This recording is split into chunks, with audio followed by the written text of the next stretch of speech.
Kesan KSU Laban Circle, lembaga keruak bala pahak sekilap patai khobor, kekuatan pahak ke khobor sekejap pendiri Karbi berkumjuru sekak Karbi Anglang Autonomous Council,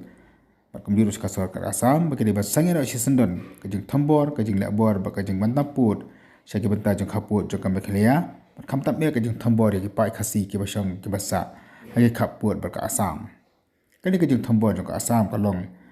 Kapor lembaga kajeng bu yang kerap belum kajana kajeng penjat yang kelak yang tak berkemjur kajeng penjat yang kajeng tunjung tak jeng kipat ba kasip nak kiwasang apa kaput.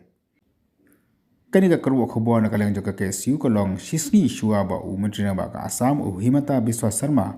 umon ban pli ka Karbi Anglong Himata House ke badan hapo Laban. Ban buru yang monorem nak kamenta mentai ke hostel nak kamenta juga samla puli Karbi ke badan hang di Hasilong. Kaseng kalau orang bakam simla pun tu setia ya kejeng tray ya kene keyeng na markas nguthu baka buram ya ki parajak mendri rulum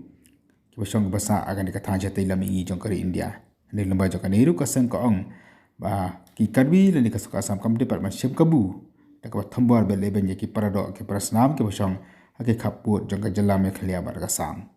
kini kalau kat kum ka kru khabar bar pha do ba Jason Lalu General Secretary ka KSU Laban Circle.